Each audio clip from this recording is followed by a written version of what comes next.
What is up, podheads? Back with another episode of the Podio Slay podcast. My name is Tony. I am joined by Anthony and Nate, as always. And man, we are on a friggin' run right now. Another great conversation in the books today. You're absolutely right. Another great conversation. I'm Anthony. And now it's to the point where, we have all these great conversations. Do we just go conversation? Do we just do interviews at this point? Screw the OG episodes. What do you think? I mean, yeah, that would be ideal, right? A lot of work. It is a lot of work. And I mean, when we put an OG out in a couple of weeks, are people even going to want to hear us anymore? Like all these cool conversations happening.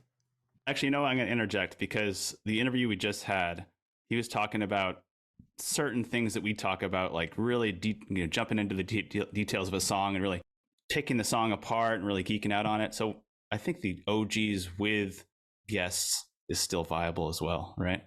Good point. Don't tell everybody the secret sauce. Oh, I know, shit.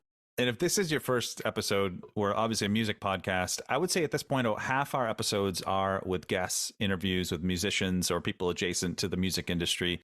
The other half is us just yucking it up, talking about music, talking about albums, talking about 3 album runs, lyrics, all that, full catalog. All of it. House bands. There you go.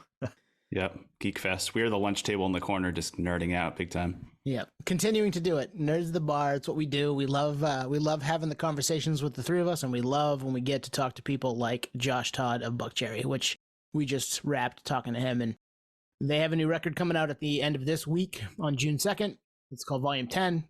It's a banger. You should definitely go listen to that when it drops at the end of the week. But man, guys, what an awesome conversation. Hell yeah. Josh is someone, for me personally, I never thought we'd even have a chance to talk to. He's just, I think I mentioned this at the very end of the conversation. I think he's truly one of the great last remaining rock frontmen. I mean, think about it. Really think about it. You get frontmen that also play instruments. Josh is, just up there leading the pack. I don't know. Catalog, take catalog in your heads, guys. He's one of the last few. That's a good point. And given the conversation, one that really, really hones in and studies the craft relentlessly. So I think for that matter alone, he's above all in the fact that he just dedicates everything to that, to be the frontman, to be the songwriter, day and night, reading, studying the greats and trying to use those notes to continue the legacy of Buckcherry without being stagnant. And this just proved that point.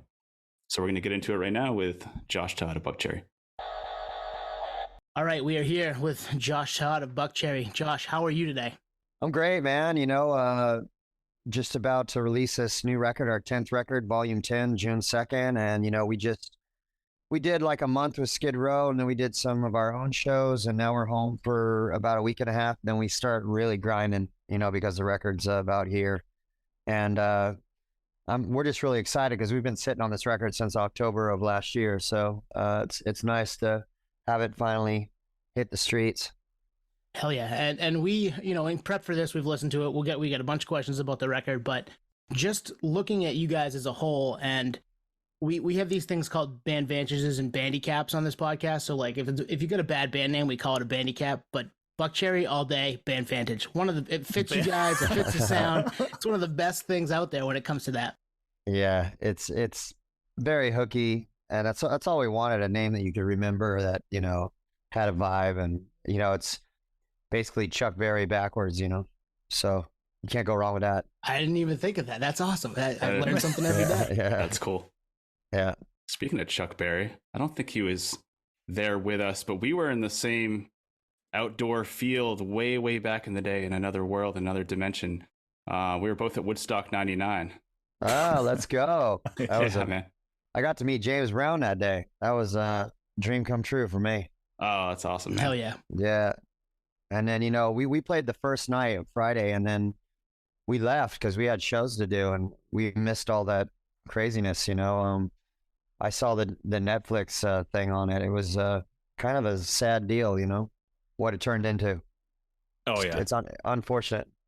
So when you started coming up, Josh, started to sing, is Woodstock like that level, that grandiose scale, something that you had in your head, or do you think it just happened?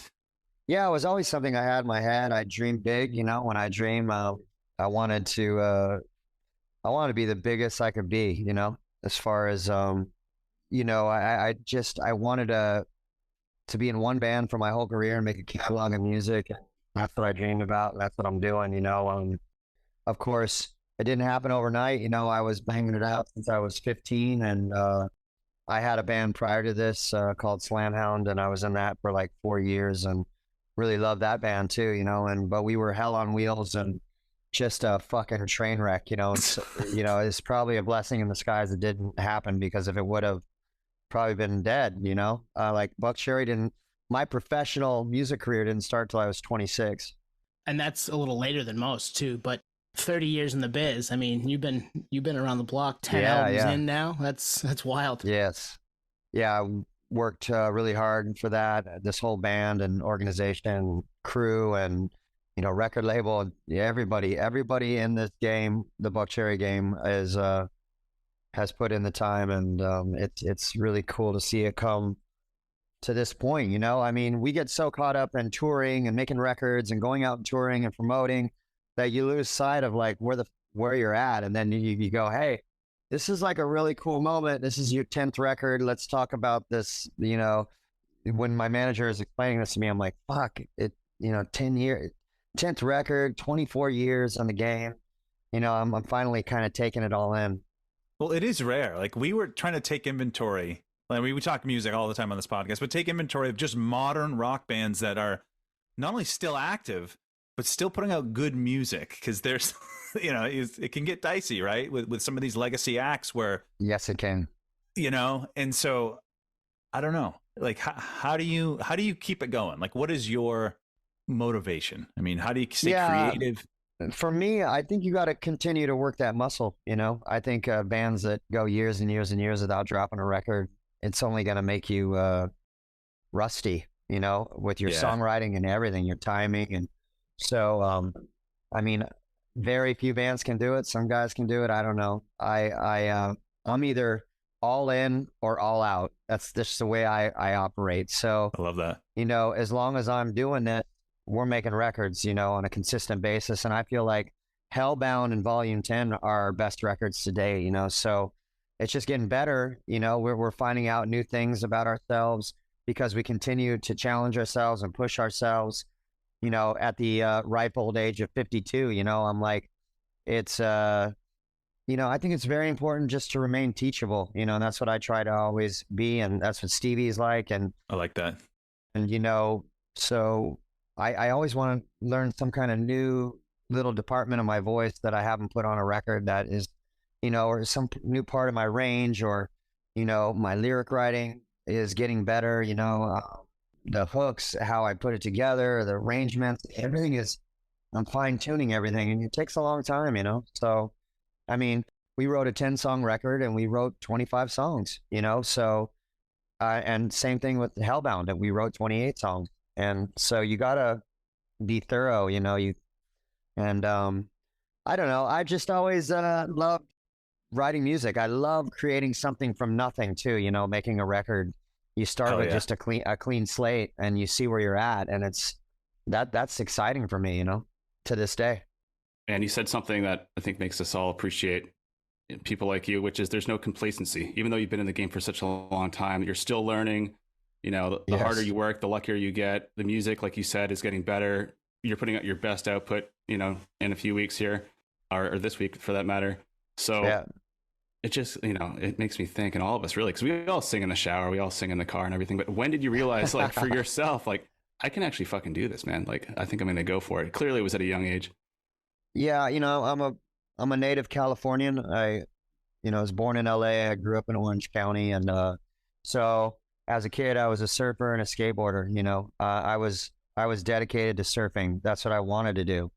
And cut to like 15 in the water, and I'm surfing with this kid at school who was a drummer.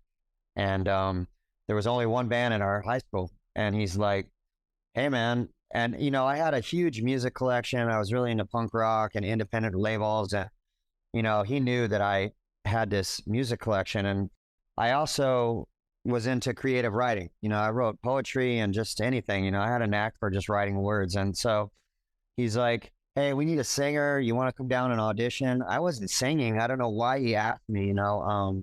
And I go, "Yeah, I do." And so Awesome. I remember I talked to my grandfather at the time. I go, "Grandpa, I don't, you know, I'm going to this audition. I need a microphone." And he's like, "Okay." We went down to there. I don't know. You guys maybe, I don't know if you guys remember the Federated Group. Anyways, it was like the store back in the day, you know, and you could go in and buy audio stuff. And I went and bought just a microphone with like a switch on it.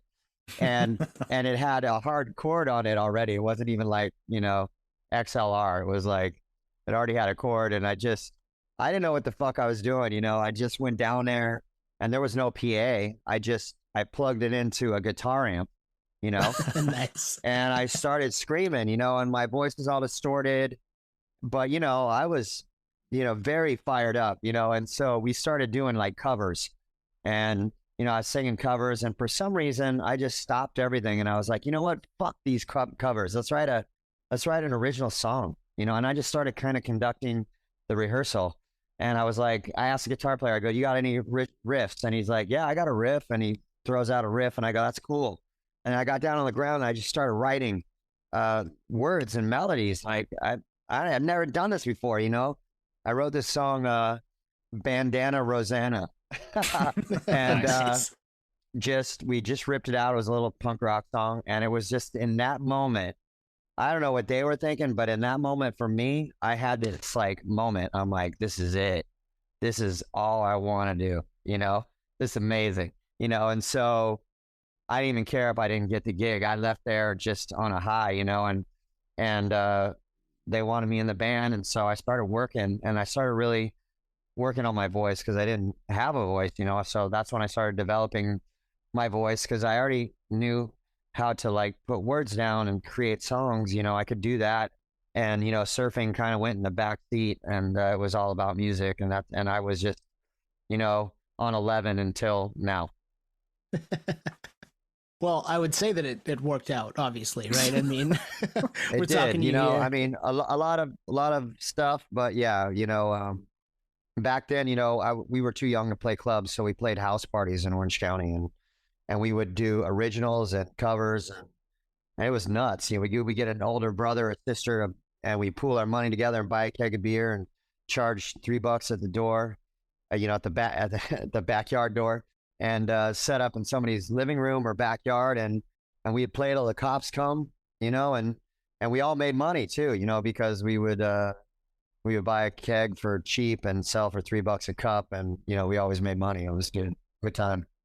Well, hey, it's come full circle because you guys have a new album coming out this Friday, June 2nd, That's Round Hill right. Records, Volume Yes. 10. And the video that you guys shot for Good Time is something straight out of what you just said. You know, you guys lived that, those house shows. It reminded me of a scene from like the show Californication. Do you remember that show? Yeah. Straight out of that. So good. But yeah, Good Time, great song, great video. Yeah, like back then, those two guys in the video were like me and my friends. You know, we just go into a party, and it was just like we just fucking party, and we'd take anything anybody gave us, you know. And those guys got some. It seems like they got some LSD, you know, because they started looking at people's faces and they were turning into demons. And I'm like, this is great, you know. This is so reminiscent of my childhood, you know. So that's why we loved the treatment when we read it. Sorry. So yeah, 10 albums in, drops this Friday. We've listened to it. It's awesome. Thank you. Last night, making dinner on the way home, you know, spun it a couple times, and any of these tracks your favorite track? What are you most excited about people hearing that hasn't been out yet? I mean, I just think the whole record is you know, we've been doing so much press. I haven't listened to the record in a long time, and I got so fired up because people were really pumped up that have heard it, you know. And so I went back and listened to it, and I'm just so proud of it as a whole. But some of the songs that I really love are Pain. One and Only is a really cool song for us, you know. I like them all, but you know, those are two that are really cool. Yeah, Pain jumped out to us too, and Feels Like Love jumped out. That one gave Yeah, me that yeah. kind of nostalgic, like I just hopped in the car, turned the radio on, and then that song hit Yeah. me. I'm like, ooh, all right, I like this. I like this. Yeah, there's a cool story behind that. You know, I was obsessed with Def Leppard's Hysteria for a long time. And I was like, I went in the studio when we were writing, and I said to Marty Fredrickson, our producer, and he co-wrote a lot of songs with us. I said, and Stevie was there. I go, I want Buckcherry's Hysteria. That's the music I want. And they're like, okay. And Nice. I left. And then that night I got Feels Like Love and just started shedding. You know, it took me like two hours to write that song, and so good. Such a fun part of the set now too. Well, we echo that. We actually said that verbatim. It gave us those vibes. And my dad's favorite band is Def Leppard. I texted him. Yeah, I they're said, great. "Hey, June 2nd, I want you to hear something," and he's gonna fucking love it. Oh, good. Yeah, that's a driving song. You know, that's one you can just pump in your car and just drive and reminisce about whoever or whatever. You know, it's a good driving song. That's another thing we always bring up is like driving music. There's a certain like slot for that kind of music, which is like perfect sound. It's almost like you're in your own movie. You're like, oh, this is a fucking drive song. I'm gonna play this record front to back. Let's go. So That's yeah, all I want to hear. we can appreciate that. One question, you kind of alluded to it earlier, but something I wanted to kind of dive into a little bit more on what keeps you, motivated and excited to make music. Because you were talking about the whole surfing thing you were doing beforehand, and there's a lot of parallels there with like surfing and the preparation and looking at the forecast the next day. And I feel like music is the same way. Yeah, I'm a real student of the game, like I said, and what keeps me motivated is continuing to write records. I don't know how any bands can just not and just go out there and kind of do shows every year and never write new records. I mean, that's exciting for me. So, having to show up for that, you have to be on point, so I got to do all these things to get ready for that moment, and what I do to enhance my storytelling, because songs are like short stories. Songs are, illustrations of emotions or whatever, so I like to read a lot of books, that's what I do. And my free time, I'm always got my head in a book and, reading how authors put words together. It's very interesting to me. And I take that all in, and then I listen to a lot of music. So when I'm listening to music, I'm not like the normal person. I'm a musician. So when I listen to music, I am analyzing it. I am picking it apart. I am focusing on the arrangement, the melody, the words.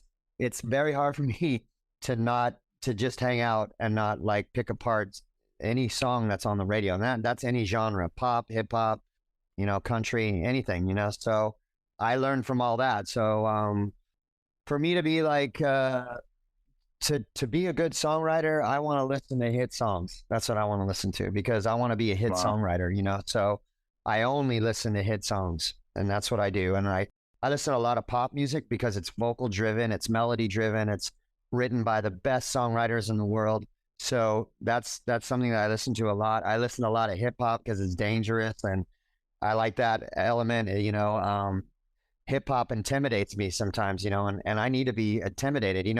Rock back in the day, some bands used to do that to me, but I haven't found that in rock for a long time. So that's what I kind of listen to the majority of my music, and I just put everything in the bank so that when it comes down to writing, and I also accumulate titles. Like if I hear a phrase or some words, I got a whole template in my iPhone, and I'll just jot down some titles, and maybe that'll spark an idea, stuff like that. So 10 albums in, you're obviously excited. Everyone's excited about their new album. What's different about this one? I'm curious for you guys. We're just in a different place, the whole world. When we made Hellbound is a great record, but there was a lot of negativity going on. Just the pandemic, the political situation, everything. The protesting all over the States. It was really gnarly. And so I'm so glad we had that record to focus on, but because of that, it brought up some dark stuff, and so this one is about it's about having a good time, even though there's songs like Pain on there and stuff. It's a pretty good, feel good, rock and roll record. And I think that it's just kind of matching the times that we're going through. You know, we have busted out of the pandemic. We're ready to have a good time, take the mask off, go to shows and really celebrate life because it's precious, you know, and I think we all figured that out, you know. So I think that's what it's about for me. Was there anything on this record that kind of took you out of your comfort zone? Everything takes me out of my comfort zone, man, you know, and that's what I want, you know. I want pressure. I want to be out of my comfort zone because that's when I learn something new about songwriting, about melodies. And, you know, I'm highly motivated when it comes to writing songs. And if I come up against, if I'm gonna I don't understand people who say I had writer's block, I had to stop or I had to stop for a while. And I don't get that. I have the mentality that this is the music. I'm finishing the song and that's it. Whatever happens, even if it sucks, I'm finishing it, you know? And so I finish it. And then sometimes I revisit it, you know, 2 days later or whatever, and rewrite a section or whatever, you know, talk to Marty and like, this could be a little bit better. Let me just hammer something out. But other than that, I sit down and I search my mind. I ask myself the right questions to get through a song, you know? Sometimes I'll sit down and it won't come to me right away, you know? And I'll say to myself, Josh, what is this? How does this music make you feel? What does it make you feel? And I'll be asking myself this. I always write lyrics and melodies by myself, you know? I like to be away from everybody. And then it'll spark like a memory or something, like maybe from high school or you know, whatever, you know, and then I'll just go, that's good. And usually when I get at least one line out, that's it. The floodgates are open and I can just start ripping it out. But sometimes it takes a while to get that first line. I love that. Like there's the songs on the new album, most of the songs are primed for the live show. Like Turn It On, I'm like, yeah, I'm singing along. The anthemic part at the end, I'm like, this is prime time for the live show. And you guys, I counted, Josh, you guys have over 100 shows left just this year. So yeah. I assume you're stoked to play this stuff live. Yeah, really, really excited to play it live. We always do a lot of shows on every record. You know, we did 256 shows for the Hellbound tour. And it's just the way we've always done it, you know. I mean, that's where it's at for if you're in the rock business, you got to be out on the road, you know, if you want to make a living at this, you know. So, you know, thank God we base our reputation on our live show. You know, that's really why people Absolutely. like this band. They come and we have a lot of what I call frequent flyers, people that go to multiple shows, and we have lots of families that come to shows now, you know, where their parents got into us in '99 and now, you know, now their kids are teenagers and they're coming, and, you know, it's become this family affair. It's pretty cool, you know. But yeah, I'm excited to perform this. We have now over 100 songs out on the streets by June 2nd, you know, and so it makes for it's very challenging for me to create a set now, you know, because well, it's where I've always wanted it to be, you know. We used to play with our heroes like Aerosmith and Kiss and so on, you know, AC/DC, and they would have a full set where every song was a winner, you know, like there wasn't a turd in the punch bowl. Right. And I'm like, I want to get to that place, you know, and we are at that place. We're at that place. Absolutely at that place. I mean, especially with the new stuff coming and we can kind of slot in a couple of those songs and just, I mean, it's already a pretty rounded out set, but I'm sure this will make it fun to change it up a little bit. Yeah, it's a lot of fun. Basically, you manifested that destiny, right? You said, I want to go out there and be a touring band and play music as a career, and you actually made it happen. Took time, obviously, but yes, I had that intention, but it came with a lot of hard work, you know. Yeah, for sure. You got to have you have to have massive action behind intentions or nothing happens. So wrapping up here, you cover Bryan Adams' Summer of '69 to end the record. You covered 9 Inch Nails in the last record. What goes through your mind when you're trying to figure out what song to throw in there? Like that, a cover song like that? Yeah, 9 Inch Nails was on Warpaint. So then we had Hellbound, no covers, a couple I think. records ago, and then, but yes. we had just done that song live a few times. We'd throw it out there because it's so great. You know, I mean, Brian Adams at that point in time he couldn't write a bad song. He was just writing hit after hit. And that song reminds me of summer in Orange County. It reminds me of my childhood. It reminds me of high school. It reminds me of, you know, surfing and meeting girls and going to parties. And, you know, I love that, you know, and being in bands and, you know, going through the craziness of trying to keep band members in your band and all that kind of stuff, you know, people moving on and, you know, getting all of their lives changing. And so it's just such an amazing song. I mean, I think every musician has songs where they're like, damn, I wish I would have written that song. It's so good. And Summer of '69 is one of those songs. Anyways, we would do the song live a lot. And our manager, Larry Mazer, our great manager, he saw us do it live one day and he was just like, oh my God, you got to do this. You got to record this fucking song. Nice. And I'm like, Yes. yeah, we'll record it. It'll be fun, you know. But we didn't think much of it. You know, cut to here we are making the Volume 10 record, and he keeps hammering Summer of '69. I kept saying, Larry, it doesn't really fit, like, you know, the theme of what's going on the record, you know. And we tried to just not do it for a while, and then not because we didn't want to do it, just because we were so focused on, we had all these great songs and we weren't really paying attention to that. And so he kept hammering it, and we recorded that right at the end, and it just has a vibe. You know, we sped it up just a little bit, and we put our flavor on there, and it sounds like a Buckcherry song now, you know, and it's so cool. I mean, that's what's great about like a hit song. You know, you can slow it down, you can speed it up, and it's still going to be great because you know, it's got all the right stuff, you know, all the right hooks, and the arrangement's perfect, and you know, it's just one of those songs. Sprinkle in the Buckcherry flavor, and we're off to the races. Yeah, That's I love it. That's it. Well, Josh, we know you got to get out of here. We really appreciate talking to you today. Thanks, man. Thanks so much, guys. Really nice chatting with you guys. Glad you One liked of the record. last true great frontmen, Josh. We were talking about that. Thank you, man. It's a Appreciate dying that. art. It's a dying Appreciate art. that. Yes, it is. Yeah. Awesome. All right, Thanks, guys. Josh. Take it easy. Cool. Be good. We'll see you on tour. Thank you for listening to Podio Slave. We are at Podio Slave on Twitter, Instagram, TikTok, all of the places that you can find us on social media. Facebook, Podio Slave Podcast. YouTube, Podio Slave Podcast there. Email us at podioslavepodcast@gmail.com. And hey, if you want to become a supporter, click on the link at the bottom of the episode and give us $1, give us $5. It keeps the lights on, keeps us going. We really appreciate that stuff. Thank you.